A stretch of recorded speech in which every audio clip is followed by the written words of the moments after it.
Well, hello again, everybody, and welcome to the newest episode of Semi-Pro. I am one of your hosts, Dalton Barrett, and in the studio with me, I have got my good friend. Hi, I am Joshua Clements, or Tired Man. Yeah, we'll tell that story in a little bit, but today we're going to ask a question that no one else will ever dare to ask. Is Godzilla 1998 better than you remember it? In light of this new era of American Godzilla that we've entered, we want to see, because Kong 2005 was great, we want to see if this movie is at least as good as Kong 2005. Maybe it's a masterpiece, and you won't find out until the end of this video. You may already know the answer, but you may not. So stick around and listen to us talk about it, and you'll see. So for a little clarification, we were going to record this podcast episode last night after I finished the movie, and I fell asleep while watching and didn't have a chance to record. Then we were going to record this morning earlier, and Josh slept through that. So does that say anything? I think this movie might be the cure for insomnia. Honestly, yeah. Now, that being said, I fall asleep during movies frequently. And I also don't wake up in the mornings pretty frequently. I say mornings, it's nearly 7 o'clock in the evening. Well, yeah, but your sleep schedule's backwards. It's morning for me. I guess now it's noonish for me. But Godzilla 98. Godzilla 98 is one of the worst experiences I've ever had in my life. Well, you weren't supposed to spoil the answer, Josh. We're only 2 minutes into this thing. Yeah, no, it's Godzilla 98 is one of the most. It's not even frustrating. I don't even want to call this movie frustrating. Godzilla vs. Kong 62 was frustrating. This movie is just bad. Nothing about this movie in any way, shape, or form works. Yeah, it's not like even Kong 2005. Like, if you don't like that movie, you can still watch it and go, oh wow, King Kong looks really good for 2005 CGI. Well, I think Kong 2005, the more I've thought about it and reflected on it and just slept on that movie, I love that movie. I really hope that this kind of, because everybody's been reviewing it, and so I hope a lot more people watch it. That movie, I think, is really, really, really good. It's long. It's a little long, but outside of that, I think it's a really good movie. This movie, on the other hand, is somehow just as bad and significantly worse than I remember it. Like, at the same time. Honestly, yeah. I think as a kid, I didn't really understand. Like, I say as a kid, I've seen this movie multiple times throughout the years for some reason, but it somehow between the last time I watched this movie properly, and it wasn't just on in the background while I ate dinner or something, and now I have a better understanding of filmmaking in general, and this movie just there's movies that are bad because you watch it and you go, this character is badly written, or this plot point doesn't make sense. There is nothing good about this movie, because you always hear people say, oh, the CGI is really rough. And it's like, yeah, but the CGI is the least of this movie's problems. And I say we start with the movie's biggest problem, and that's the fact that it's got Matthew Broderick in it. Well, yes, but we'll get there. I do want to make the comment that if Kong 2005 was a love letter to the original, Godzilla 98, that movie felt like Peter Jackson writing a love letter to the original King Kong film. I mean, wholeheartedly. It was just so heartfelt and all of that. This movie feels like Roland Emmerich writing the audience's suicide note for them. Like, it's everything about this movie is borderline painful to get through, and that does start with Matthew Broderick. I don't know how Matthew Broderick gets work. I genuinely don't, because he is so. I know he was in Ferris Bueller, and Ferris Bueller works despite of Matthew. it doesn't work because Matthew Broderick is in it. Ferris Bueller works because it's a great story and needed just a super generic face. Matthew Broderick is one of the worst actors that just, he doesn't get much work anymore, but one of the worst actors that just kept getting work in Hollywood. And he was in everything in the 90s. And he's so bad. Like, and this movie is sort of the culmination of that, I guess. He's so frustrating. He plays a character named, I don't remember his first name. Is it Nick? Nick Totopoulos is his name, and apparently that's hilarious, right? His last name is hard to pronounce, and that's the funniest thing ever because they keep making that joke and then pausing for audience laughter. Yeah, and I don't understand why it's fun. Like, it's not a hard name to pronounce. No, not at all. I don't, and okay, so the it's named after the guy who made the Godzilla costume, so it's an actual person. So is Roland Emmerich just making fun of this guy who has an actual name? He's making fun of people who are working for him. It's so frustrating. Okay. Yeah, so the movie starts with nuclear tests, and really, like, it goes on for like 30 and it's just bad colored footage of iguanas and nuclear tests. That said, it does have a really cool explosion, and I'm never going to turn down the ability to watch a nuke go off because. And I like the opening credits a lot because I like the main theme. That is one positive I will give this movie. I do like the soundtrack, and I like that Godzilla theme that's used in the opening credits. I like the idea of Godzilla being a mutated iguana. Like, I like they found sort of a, I don't want to say a more contemporary way to work in him being like a nuclear radiated lizard. He's not prehistoric in this, which I think he was in the 30s Godzilla and in the new American Godzilla. But I like that aspect, and I like that they don't dwell on it for too long. That could have been the whole movie, but they instead they managed to find it because Nick Totopoulos just kind of like it's Totopoulos. They're just going like, oh, what is this thing? And he just turns around and he goes, it's a mutated lizard from the nuclear test. He doesn't know about any of this. He just says it.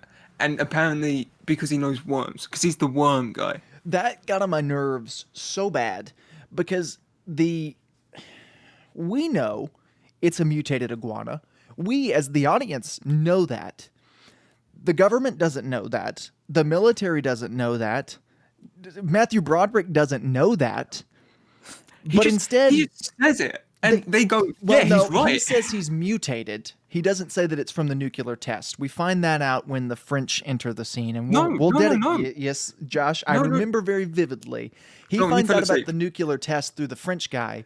Who does a great Elvis impression when the French guy tells him, he does say that he is nuclear, he does say that he's radiated by nuclear energy because he knows that from studying the radiated earthworms.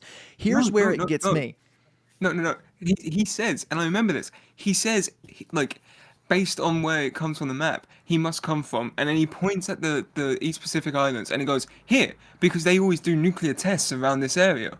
He says that, and then it's only later that you find out that like the French guy's like, yeah, it was our nuclear tests. That's the reveal, and it gets revealed 5 minutes into the movie. Anyway, that's not frustrating. What's frustrating is Nick Totopoulos is studying radiated earthworms, and the U.S. government says, hey, you who's studying radiated earthworms, why don't you come also study this dinosaur? They don't know he's radiated at this point. They just know he's a dinosaur, a giant dinosaur who collapsed a fishing boat. And they say, Nicholasopoulos, come with me. And Matthew Broderick, I want you to study this dinosaur. It's completely out of your expertise. It's completely out of the realm of things that you should know. We want you to study it. And that gets on my nerves so much because it doesn't make sense. Yeah, so one of my first notes is Matthew Broderick's driving in the rain. Look out for you two Irish ladies. This should also be noted. Everything in this movie, every scene in this movie is rain. It rains for like a week straight. I don't understand why, because like rain makes it harder to CGI stuff. So from what I can understand, because if you watch this movie, they don't do any sort of like Rain makes it harder to CGI stuff now, because you have to do rain displacement and stuff. But they didn't do that back then. They just like made things shinier, Shiny. and Yeah. the rain would hide Well, that. it's not even like Godzilla. Sorry, Godzilla King of the Monsters. I'm not. I don't want to compare this to a movie that came out 20 years later, And is and it significantly better in every so possible way. much better. But like Godzilla King of the Monsters has a thing where when Ghidorah is flying around, because of his size, he attracts a giant storm, which makes sense. Sure, it doesn't make sense in physics, but I'm not looking for physics in the giant monster movie, you know. And like, okay, I buy that. There's no explanation for the rain other than, yeah, it's New York, it's rainy. But it, That's it. we'll I talk about hate New York in a minute. I hate Yeah, I this hate this movie. movie. So okay, yeah. So Matthew Broderick's in Chernobyl studying worms. He's got pictures of his college girlfriend who he hasn't seen in years, Which is apparently. really weird because Yeah, apparently he's angry at her and holds a yeah. grudge against her for 10 years, even though he has pictures of her in his equipment, which is also creepy, by the way. Oh yeah, it's major stalker vibes. And then we find out later in this movie that the two have no chemistry whatsoever. Like, it's No, so no. frustrating to me that this movie exists. Yeah, this. Um, I also just want to say that this is the most Roland Emmerich movie because oh, 90% of this movie is a guy in the foreground doing something, but he can't hear what's going on behind him because he has headphones in, or he's on the phone, or he's just deaf, or he's just a Roland Emmerich character. It doesn't matter. They like half of this movie is foreground shots with stuff going on in the background that no one pays attention to because it's meant to be funny. the main issue with the character stuff in this movie, which is what's bad, is every character. You know, you have your movies like Independence Day, where you have an overabundance of comic relief characters, we'll say, but there is still the few straight guys. Like Will Smith would be the straight guy in Independence Day, and the president would be the straight guy in Independence Day, and because of that, you do have some normalcy. Every character in this movie is comic relief. Every one of them. There's not a serious character in this movie at all. Even down to like the military experts, the and the government and all of those people. They're all played as comic relief characters. Even Godzilla to an extent is played for jokes. So there's not a serious character. Like even straight up comedies have your straight man because that's an important character to bring your story, to ground your story and bring realism. This movie doesn't have that. There is no character in this movie who is taken seriously. Matthew Do, Broderick do is the goofy you know funny who? scientist and you can't pronounce his name. You got Roger Ebert as the mayor and he's a goofball. The love That one's interest just lady. weird. The It's the Roger Ebert stuff's so weird. The but do you know who should have been the main character? who? Jean Reno, the French guy, Leon the Yeah, professional. no, he's the only good character in the movie. He's the only person who I cared about the whole time. That Yeah, and I like the cameraman, Simpsons guy. I can't remember the actor's name. Hank Azaria. Hank Azaria. He was great. I liked him, and I liked I I like liked Jean Reno. yeah. Jean Reno's like subplot where he just wants a good cup of coffee is more invested than anything Matthew Broderick does the entire movie. The fact that Matthew Broderick is the main character of this movie is it cannot be stressed enough. It is the worst part of this already bad movie. So the movie starts like when the movie starts. There's an army guy who comes to grab him, and he's just a dick to him. And I just thought I like this army guy more than I like Matthew Broderick. Well, yeah, and that's when they first make the joke about his name, and it's like, okay, we'll do this once, and then it'll be fine. But it happens 20 more times throughout the movie. He calls him like Tetrapopoulos or something, and he's like, it's Totopoulos. But then they keep on making that joke. Every character makes the joke. You get the redhead from Friends who's there, and she's making unwanted advances at Matthew Broderick, and she also can't pronounce his name, and it's like, so okay, we're ranting too much about Matthew Broderick. Let's get Yes. into the Okay. plot. So okay, I'm gonna rant a bit now about filmmaking. Every character in this movie is so vague. No one says anything. So the army guy drags Nick Tatopoulos to a footprint, and It's Totopoulos. he's like, "Oh, this is your sample. Just say you're standing in a footprint. Just say what you're looking for. Don't try and be like cool. I'm not watching CSI. I'm watching Godzilla. I want to see a giant monster walk through a city and destroy everything in front of its path. I don't want to see Matthew Broderick standing in the mud looking at worms for 50 minutes. I Well, hate this. I will say this. This is another very, very slight positive. They get to the Godzilla stuff really quickly.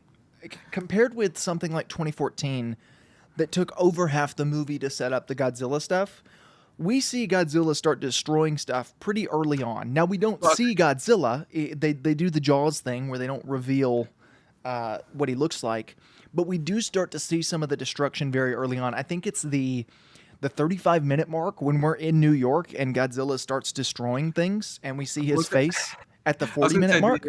the best. Some of my favorite stuff in this movie is when you don't see Godzilla, but you just see Oh, yeah. like the destruction. Like that stuff's genuinely cool. I can look past the bad CGI, and and I'm like, oh wow, this actually looks pretty neat. The everyone knows it. The scene at the dock where the guy's running and Oh, Godzilla's it's a destroying it behind him. beautiful scene. That That's scene is practical, by the genuinely way. good. That's Yeah, a miniature. all the practical stuff looks fantastic in Oh, this movie, even and it makes me wonder why they didn't do more of it. so the one of the things the thing that made this movie somewhat successful box office wise, because it did okay. It didn't do great, but it did okay in its opening weekend box office, and then people realized this movie's bad and didn't go see it. But this movie had brilliant advertising, and there's a scene that was cut from the movie that they used only for a trailer. And they're in this, and this is the kind of stuff that sells a Roland Emmerich movie. By the way, he doesn't reveal anything. Like his first big movie, Stargate.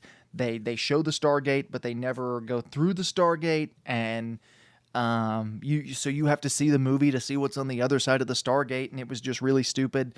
Independence Day, which is a movie that's a guilty pleasure film of mine. I know it's bad, but I still love it just for whatever reason.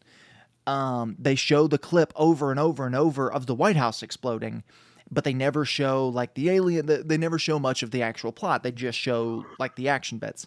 There's a great trailer you can pull up on YouTube for this movie where they're in a museum and they walk up to the T-Rex exhibit, and all these kids are just staring at the T-Rex, and it's huge and it's scary, and then crashing through the ceiling comes Godzilla's foot, and it smushes the T-Rex skeleton and then just pulls out and goes away, and that's the trailer. They never showed what Godzilla actually looked like in any of the marketing. They never showed that all of your main characters are idiots and deserve to die.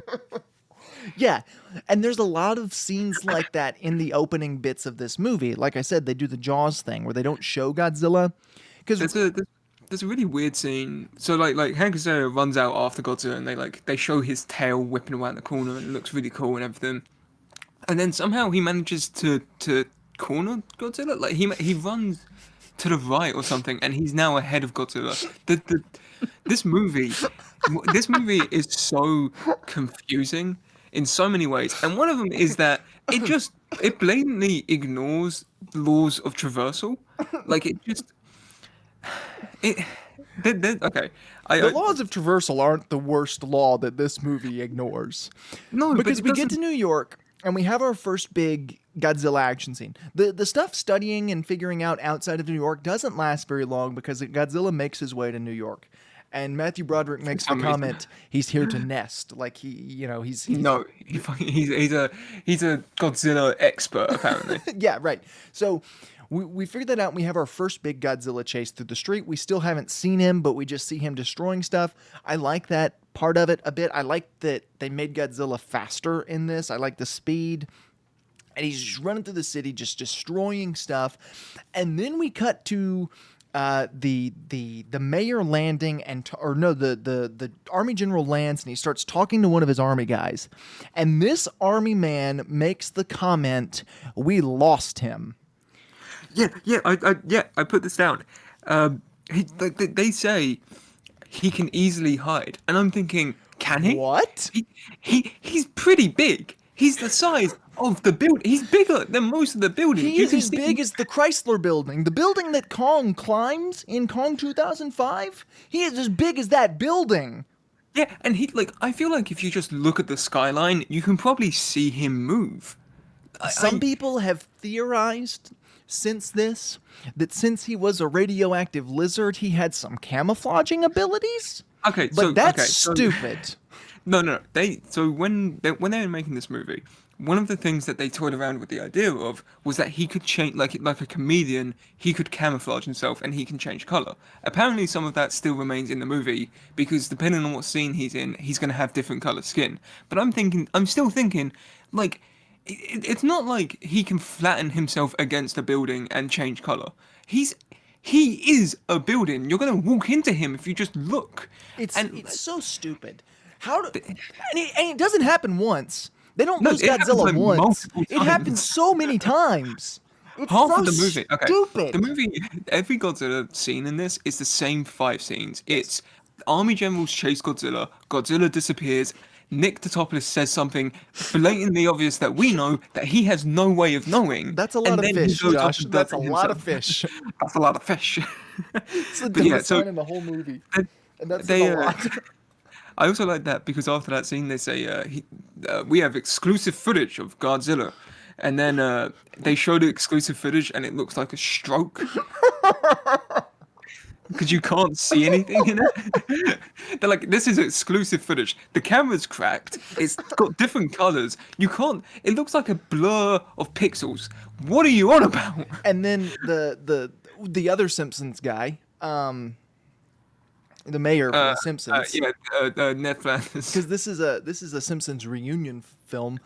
He's Apparently. on the news and he's just blatantly distracting, and he says, there's a dinosaur loose in New York City. Check the exclusive footage here." And then it's just like fuzz, like it's just static on your television. It looks like a bowling alley screen when you get a strike. But it's a bowling Like, alley you don't want to be in after 9 o'clock at night.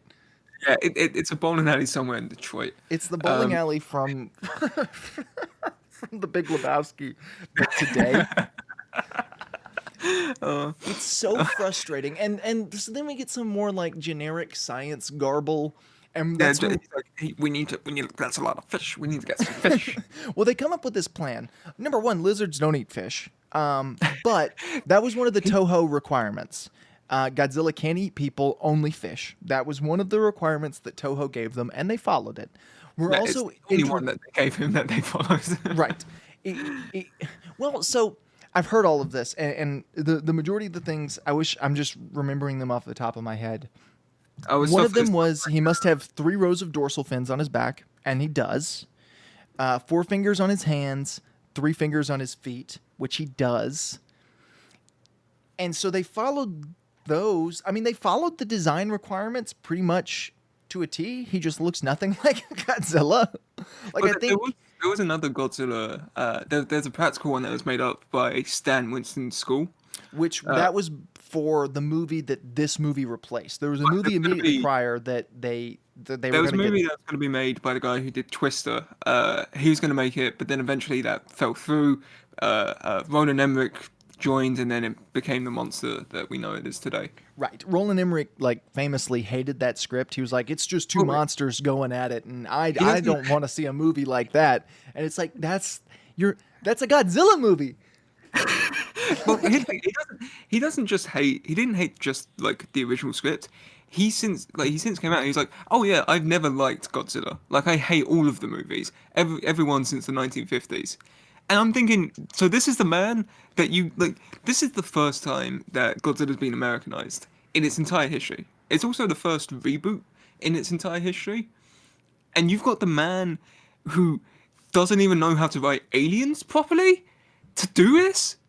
What? I okay. It's so I'm frustrating. I'm getting distracted by we're- Roland Emmerich. we're introduced at this point in the story after Godzilla first attacks New York. We're introduced to the love interest, who lives in New York, works for the news anchor who hits on her in a way that just seems like Creepy. not only creepy but just like ineffective. Yeah, Because she's like, you're married, sir, and he's like, that's not gonna stop me. Don't you like men who cheat on other women? You should date me. Like, come over to my house. We'll have a date. And it's like, huh? That seems like it wouldn't work. And So she's the second worst actor in the movie, second only to Marlon Brando.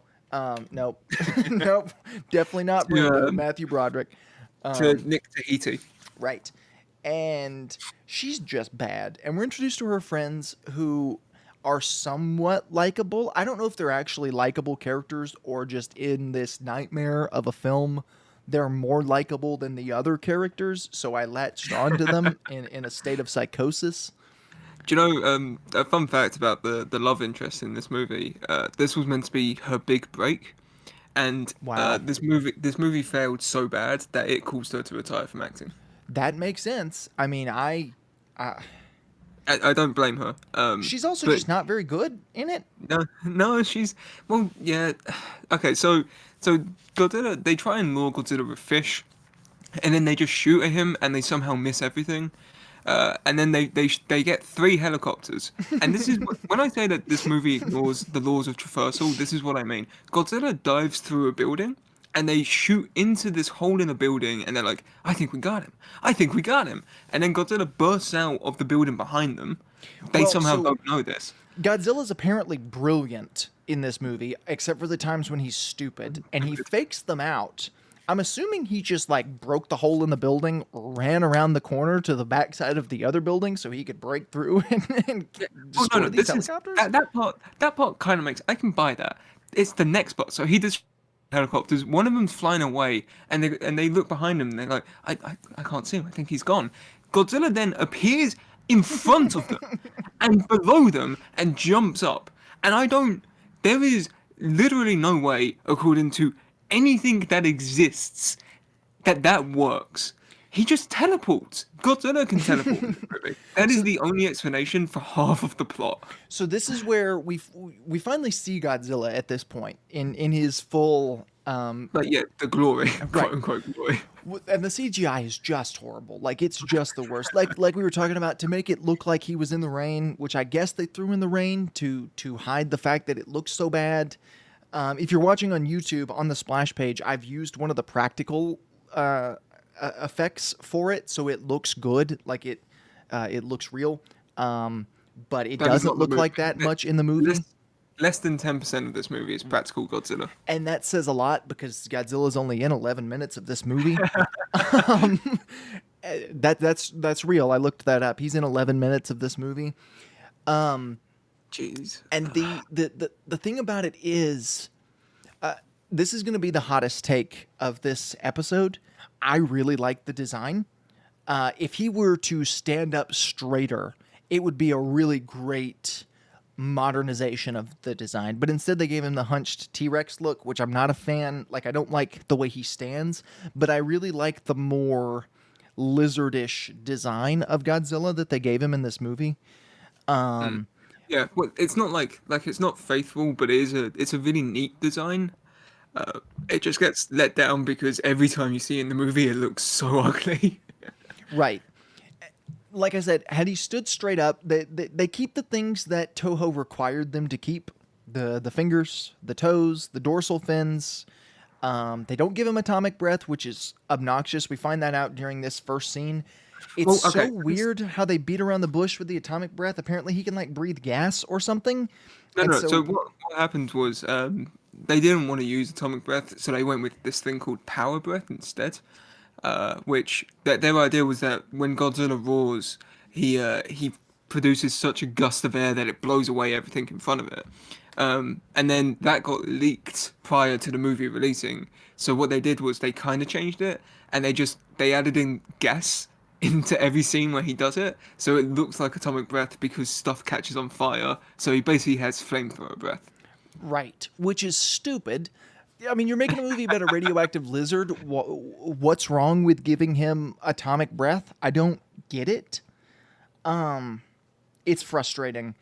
But so we have this chase, and there are, I counted, 3 helicopters in the dumbest helicopter chase ever. Number one, it's just a ripoff of the Death Star fight from the end of New Hope.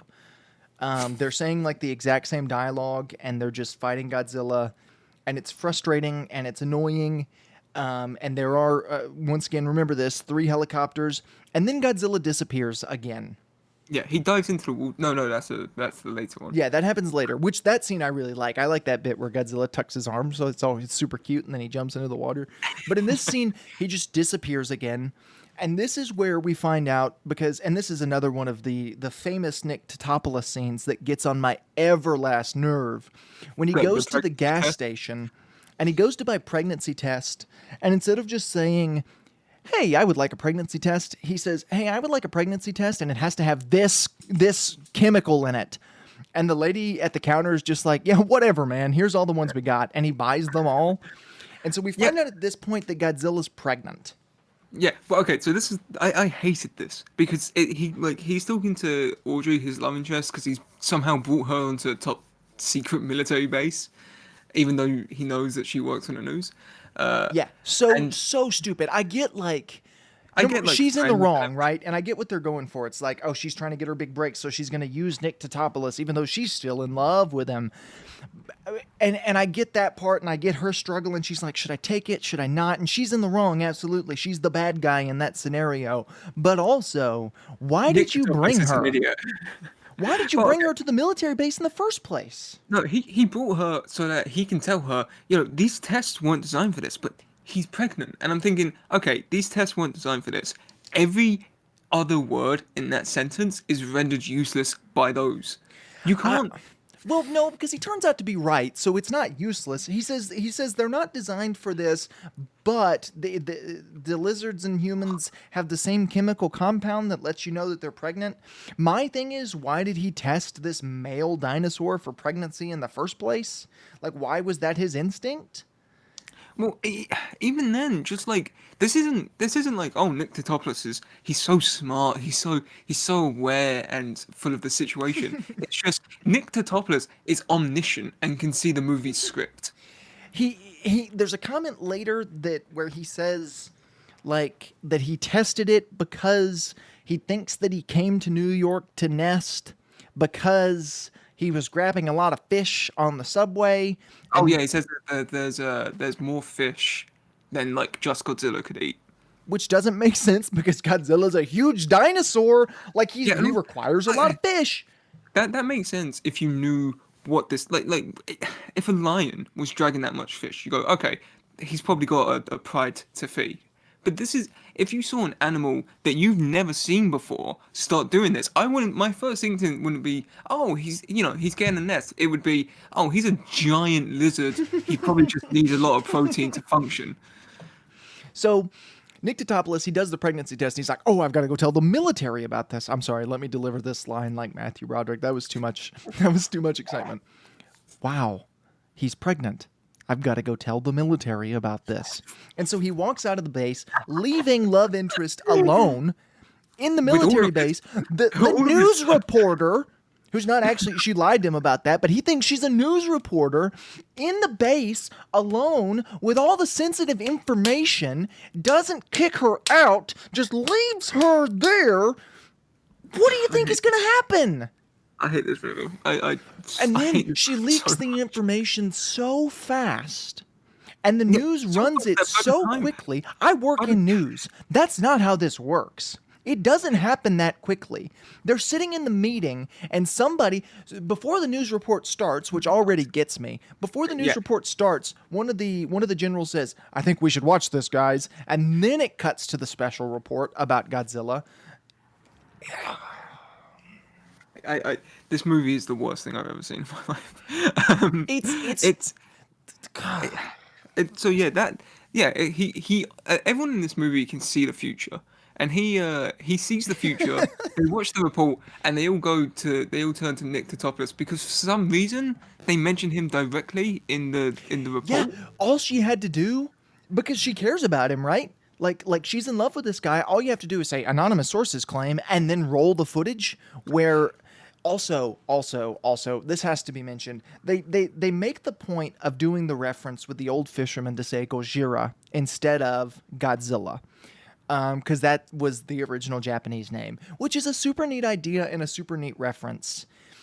But then There's Simpsons, no way you get Godzilla from Godzilla. there's no way. Even as an American, as a white American man, you can't mispronounce Gojira Even if you want to pronounce it like a white guy, you say it like I'm saying it, right? Gojira. You don't say Godzilla. Like the two don't sound the same. And it's great because it's like you see this old Japanese guy say Godzilla, Godzilla, and then it's just having it's Ned Flanders going Godzilla. Right. And it doesn't make sense.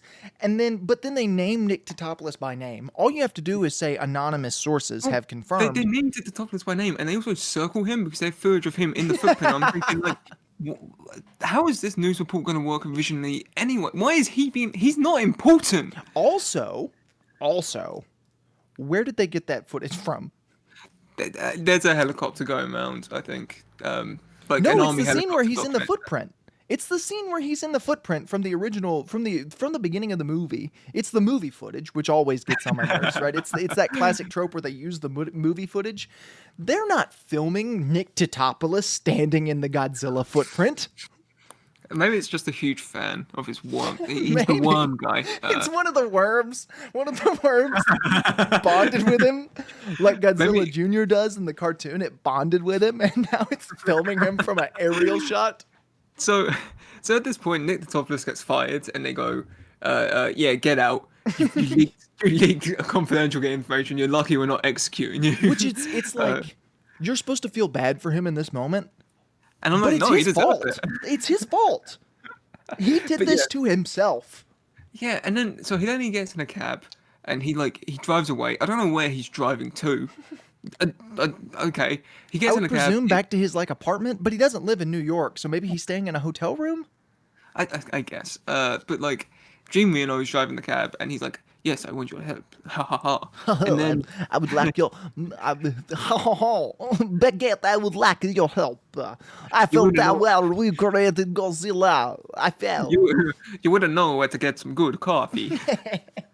But yeah, so then he takes him to their warehouse where the French Secret Service is spying on the government because they were the ones who created Godzilla. Which was a neat reveal. Like they kind of.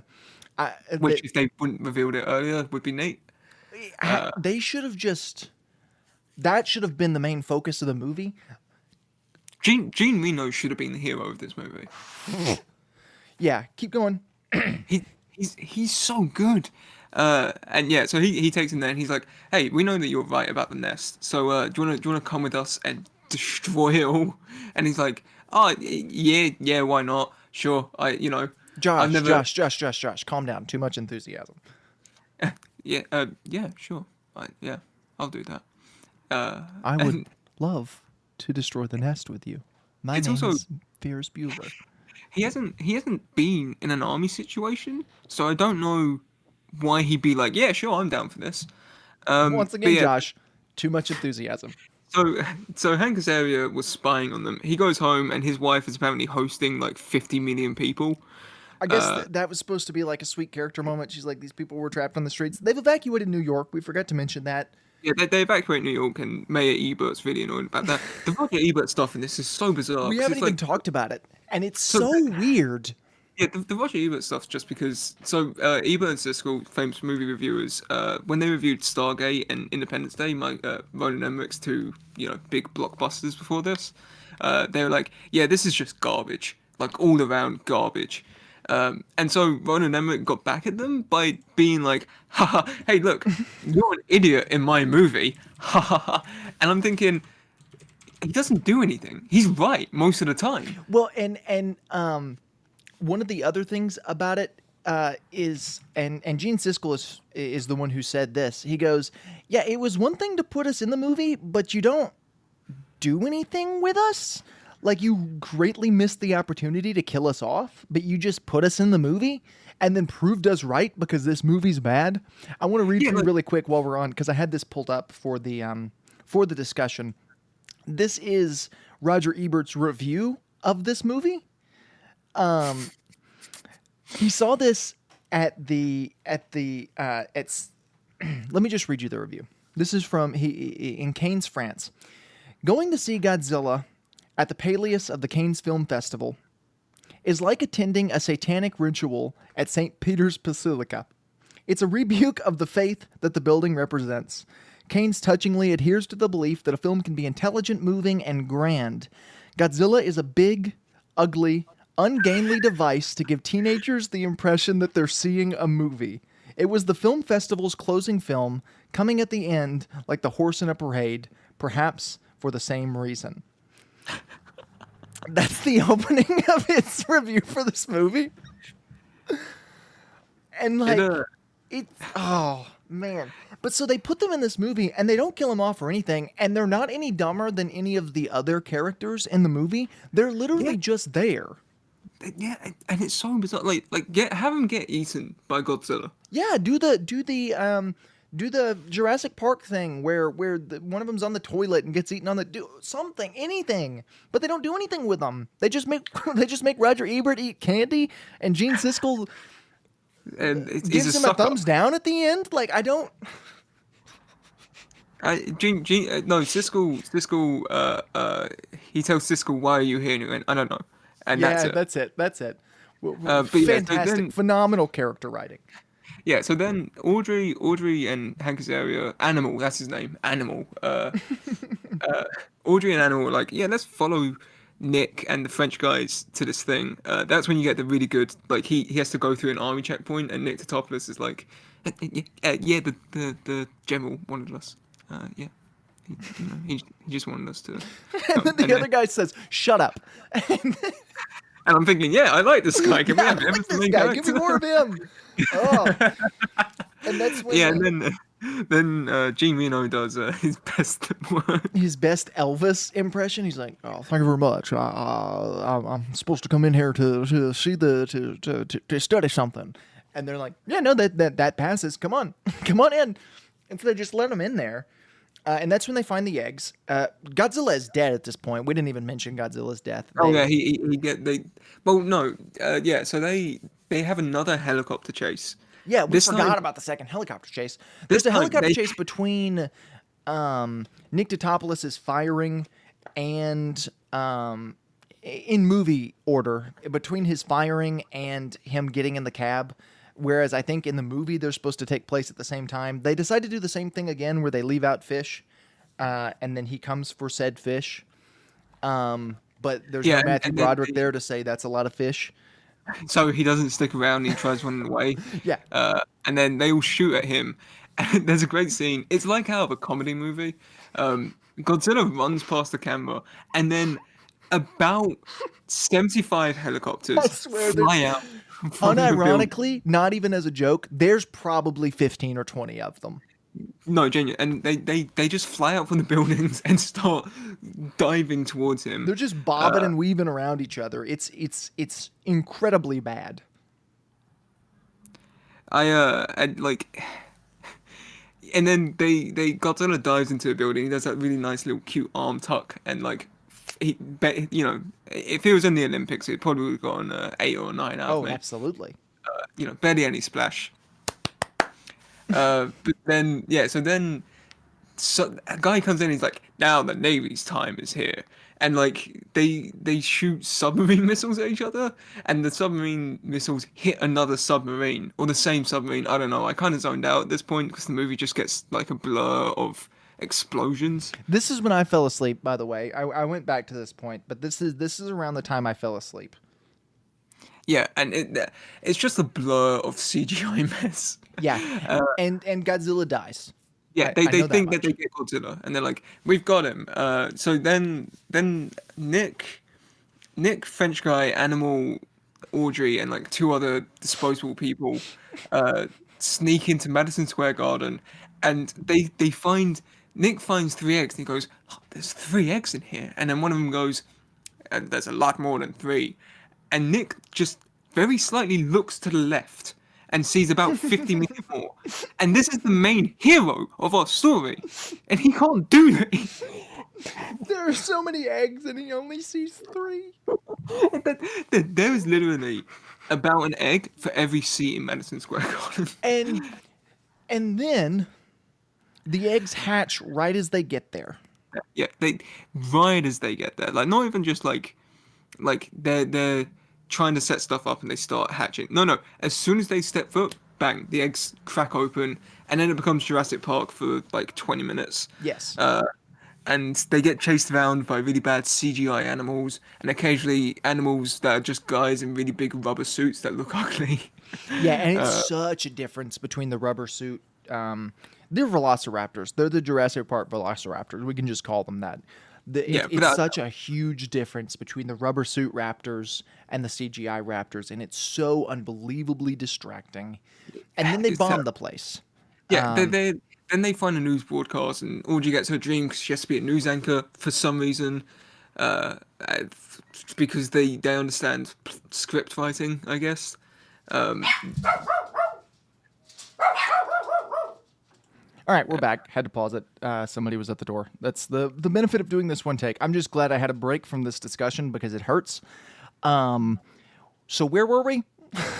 they were recording a news outing in Madison Square Garden so that they could get the attention of the army, so that they can tell the army to bomb the place because they didn't have enough bombs for it. Right. Uh, Yeah. so yeah, Yeah. then The then classic please bomb Madison Square Garden scene, which does yeah. lead to my favorite explosion in the movie because it's one of those classic Roland Emmerich explosions, which that's the one thing he does really well is he blows stuff up really well. So I did like that. As much as I hate to praise anything in this movie, which I've praised several things, as much as I hate to, I did like that explosion a lot. It reminds me of Well, the White House explosion from Independence Day. a lot of the destruction in this, like the Chrysler Building when it gets destroyed, and this explosion, like is genuinely really good. Yeah. And it's just a shame because there's not more of it in the Yeah. movie. Well, it's like I said, it's this movie's equivalent of the or I guess that'd probably be the Chrysler Building, but of the what's it called? Oh, the White House from Independence Day. Like it's the equivalent of that, which is great because I love that scene in Independence Day. It's my favorite scene in the whole movie. Right, I think everyone's ever seen. Just look, it's gorgeous. Yeah, it's like it's super cool and it's visceral and it's shocking, like genuinely. So for that reason, I was excited to see it. Yeah. And in So this movie, it was great. It was genuinely neat. And then they make it stupid because that should have been the end of the movie. That should have been where this movie finishes, but it's not because Godzilla's back from the dead. Everybody. yeah, Godzilla can turn invisible. That's the only other explanation. Dude, I have no, because he was in the river, dead, floating, wrapped in plastic, and all of a sudden he's alive. And not only is he alive, but he's underneath Madison Square Garden. Yeah, they explain earlier, like, He burrows underground.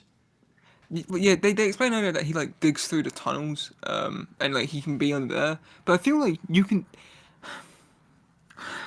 Josh, hold You on, because can't- you're wasting your stupid on this, but we're about to get to the stupidest chunk of the movie, so I need you to calm down, buddy. Yeah. Okay. So yeah, then Godzilla appears. It finds all of its children dead, and so they go, "We run," and they get in a cab and they start driving away. And Godzilla chases them. And like Godzilla assumes that Matthew Broderick and friends killed his babies. yeah, And so they get in a cab, and apparently this Godzilla is supposed to be be able to run like 200 miles per hour, and he is really fast in earlier scenes in this movie, but here he can't outrun a cab. yeah, and like they have to try and evade him in a lot of ways. And at one point they get stuck in a tunnel, and there's actually a kind of like smart part where Matthew Broderick throws out the cab's serial number to the army guy, and the army guy uses that to deduce. I said it was smart, and I'm saying it now, and I'm realizing it's really not. The army guy uses that to deduce what radio frequency he's on, so they use that to talk. And I'm thinking, like, I thought that was okay in the movie. Now that I'm saying it out loud, I'm realizing that that's a lot of leaps to make for both sides. Yeah. Well, the fact that he assumed that he would understand that is dumb. I would have just said, I just thought, why'd you chuck this? Yeah, exactly. What? The plate? What? How did he know that it was Matthew Broderick in the car to begin with? And so they back into the tunnel and get on the radio frequency, and the guy And then, says, You need to get him out in the open. and so they take him to the suspension bridge. But before we get there, Godzilla Well, eats the cab. Well, no, I was gonna say before he gets there, it's even stupider because they go, they have to try and get out of the Oh tunnel, and yeah. Godzilla's blocking the way, and he goes like, "You got high beam? Wait, no, sorry, you got high beams on this thing?" Does this thing have high beams? And he like Gene Reno's like, "Ah, you've done it, man. You've done it again." And The so smartest man I have ever met. High beams. they drive at Godzilla and they turn on high beams, and it doesn't even look like it hits him in the eyes. And Godzilla winces from it. I'm Well, thinking, his eyes are on the side of his head. He's facing forward, and the eyes are on the side of his head. How does it work? and also they've spent most of this movie shining bright lights into his eyes. Like And he, it's never affected him before. It's not like this is something they set up, right? no, They this could have is just set it up a easy, one-time and all thing. the other stupid things that they mention, they could have set up like shown a spotlight at him, and it scares him, and he runs away. Like, but no, he just No, doesn't like headlights, so, yeah, they drive into Godzilla's mouth, and which is so stupid. And then cameraman, whatever his name is, keeps Animal. yelling, "We're in his mouth! We're in his mouth! We're in his mouth!" And it's like, we get it. Everybody knows that you're in his mouth. Everyone, us as the audience, we can see it visually. We know. The driver knows. Matthew Broderick knows. Everybody knows that you're in Godzilla's mouth. You've said it 6 times now. Once was enough. Once was too many. Yeah, and then Matthew Broderick has the brilliant idea of grabbing a live wire and shoving it into his gums. I'm thinking that's just gonna shock you, Matthew Broderick, and I really hope it kills you. I don't want you to be in this movie anymore. I don't want to watch Nick this do anything. He's the worst character I've ever seen. Yeah, so then they drive. Godzilla gets tangled up, and they just shoot a bunch of rockets at him, which they spent the entire movie doing. Well, okay, no, because I thought that from the last time I had seen this movie, so I watched for that this time. They never hit him with a rocket previously. They only hit him with like tanks and normal machine gun fire. Oh yeah, you're right. The much different edition. Well, of no, these are like tank. big rockets. And so it takes 2 rounds of the big rockets to kill him. So I kind of forgive that. Now, number one, killing off Godzilla in the movie was stupid. And that is one of the Toho suggestions, or one of the things Toho mandated, but they didn't listen to, is that you can't kill off Godzilla. You're not allowed to kill off Godzilla in this movie. And they did. And then this is one of my favorite. It just sums up Roland Emmerich perfectly. As Godzilla's dying, the music is swelling, and you're supposed to have that moment where you feel bad. Like, what have we become? What have we as human beings become that we killed this poor creature? And they do that, and his eye closes slowly, and Nick Totopoulos is like going up to like touch his nose or whatever.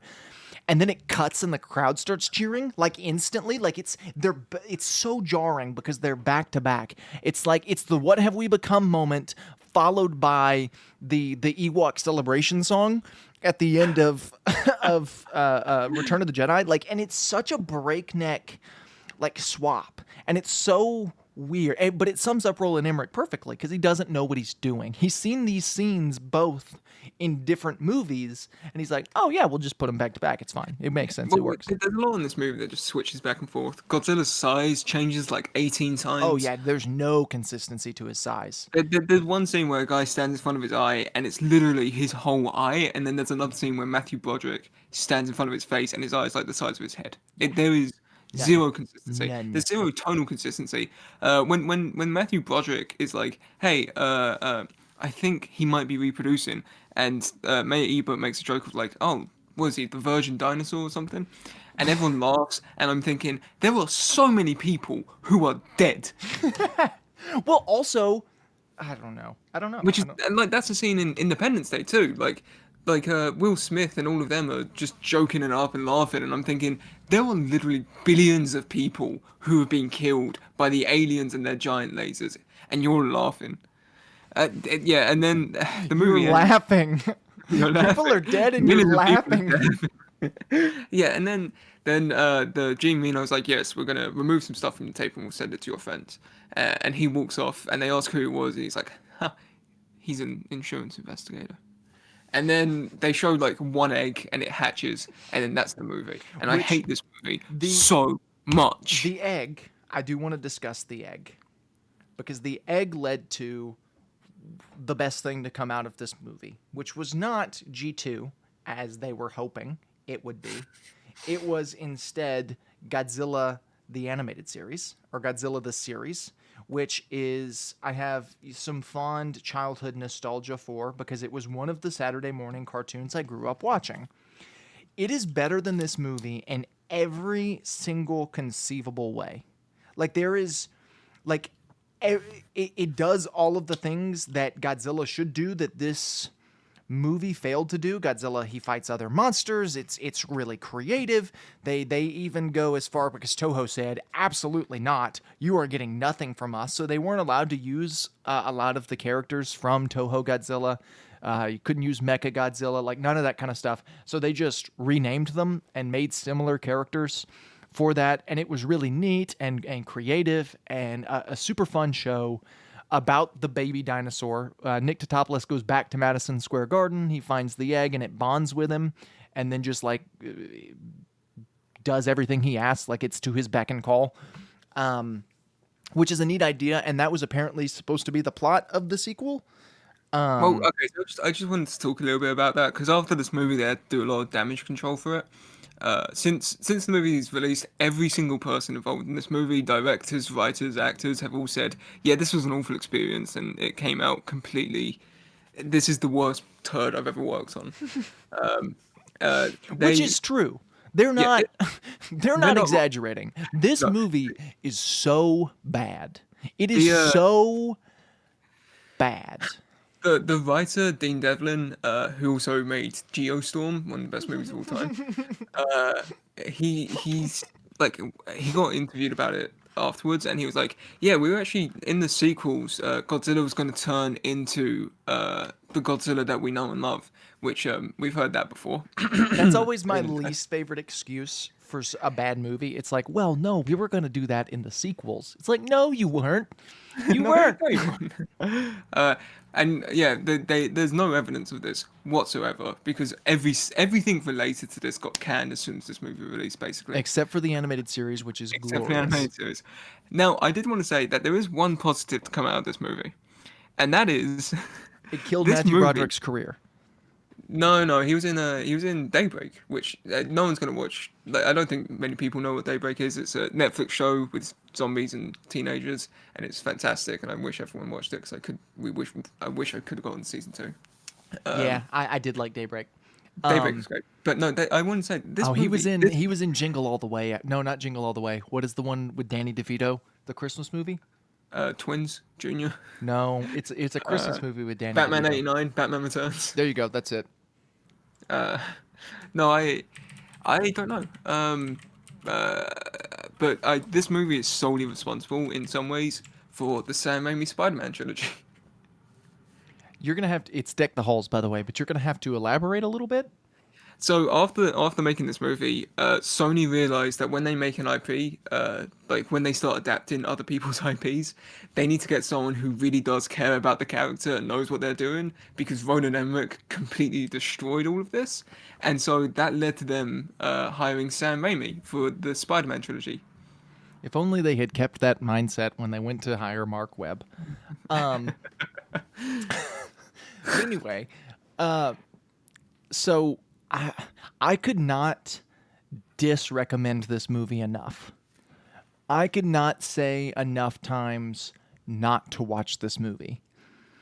It is genuinely, unequivocally one of the worst thing. It's definitely the worst thing we've watched for the podcast. Yeah, and we watched Godzilla vs. King Kong 1962. We watched Superman 4, The Quest for Peace. And this is worse. Like, so much worse.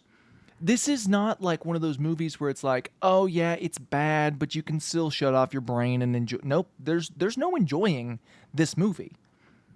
There's nothing to latch onto. It's the characters are boring. Godzilla is boring. The destruction is boring. The plot is boring. It's got a pretty good 90s soundtrack. It reminds me a lot of the not the Burton Batman movies, but the Schumacher Batman films, and I That like is that. that is what Roland Emmerich actually compared this to. He said that this was the Batman '89 to all of Toho's Godzilla's '66. That yeah, and I can see where he's coming from with that. But that would He's be wrong. like if Batman '89 was bad. If Batman '89 was actually Batman and Robin, But worse. I mean, they're going for the gritty realism, and that's fine. Do that if you want, but it's just do it well. Don't Roland Emmerich shouldn't have been in charge of this movie. That's the problem.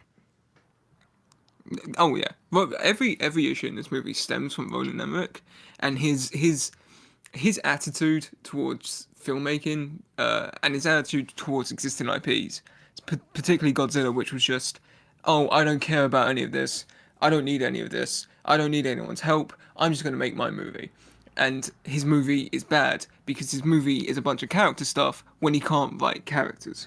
It's I don't even think it's his attitude towards existing IPs as much as his attitude towards hating audiences. I don't know how you unintentionally make something this poor. And I say that with all sincerity. I don't know how you make something this bad on accident. And see, I know people, they're all for director freedom, and they all think, studios stepping in and canceling movies or forcing reshoots or anything like that. Like they think that's unjustified. This movie is the antithesis to that point. Yeah. This is a movie where the studio executives needed to come in and say, "Hey, no, Yeah. stop this right now, make something good."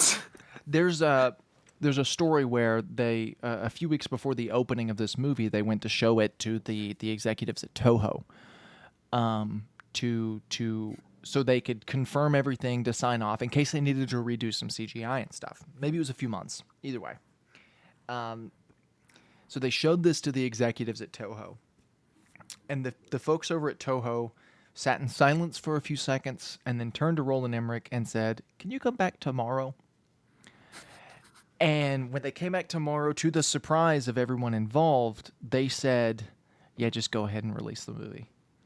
They have since come out and said everything in it was so bad that we couldn't make any changes without just canning the movie. The design was so different that we couldn't say, "Hey, change the design," without just canning the movie. Everything was so bad and different that we couldn't make little changes, so we just had to bite the bullet and let them make it. This version of Godzilla does appear later in Godzilla Final Wars, which I think came out in 2004, which I have Yeah. seen and is a much more enjoyable movie than this. It's also bad, but it's more enjoyable. Well, it's got heart, which this movie severely lacked. Right. Godzilla Final Wars is the Avengers Endgame of Godzilla movies. Right, it's just Godzilla versus a bunch of monsters and other versions from the past. Right. And it's got a great scene where this monster, the Godzilla from this movie appears, which I think they called it just Zilla, because Right. they're like, this isn't a god, Exactly. this is Yeah. just a giant lizard. And so he appears, and Godzilla immediately tail whips him into a building, and he dies. Yeah. I think it's the Sydney Opera House. Yes, yeah, it is, and it's beautiful, and it's one of my favorite things in the world. Yeah. This is one of the worst things I've ever seen in my life, and I wish I could scrub it from the recesses of my mind. Yeah. It's so frustrating, and it's so. Like, I've seen worse movies, but it's rough. It's rough to try and Well, pinpoint. yeah. There's not many worse movies than this. There are plenty of movies that are significantly worse than this. There aren't as many movies that are as hard to sit through as this. Does that make sense? Because there's nothing appealing about this movie. Even like movies that are worse than this, at least you can laugh at. And this movie, I just feel bad for everyone involved, including the CGI dinosaur that doesn't exist. It's frustrating, but we got to get out of here, Josh. Yeah, I'm gonna go watch Godzilla 2014 and Godzilla King of the Monsters to like to at like a bath after this because I feel dirty I'm gonna watching this go movie. and watch the second worst Godzilla movie to cleanse my palate. I'm gonna Honestly, yeah. Google what is the list of worst Godzilla movies. Whatever is number 2 on that list, second to this one, I'm gonna watch that movie to make myself feel better. I hate this movie. What do you want And to I do see next week, Josh? Let's get off of it. maybe we'll review the good Godzilla versus Kong. Maybe, yeah. All right. Well, this has been all for Semi Pro. We hope you enjoyed listening. If you're listening on iTunes or Spotify or wherever you listen, go ahead and drop us a review if you don't mind. It helps out the analytics of this thing, gets it in front of more people. That would be greatly appreciated. If you're watching on YouTube, thank you so very much for taking an hour or so out of your day to listen to us rant about a movie that's really bad. We will see you on the next episode of Semi Pro.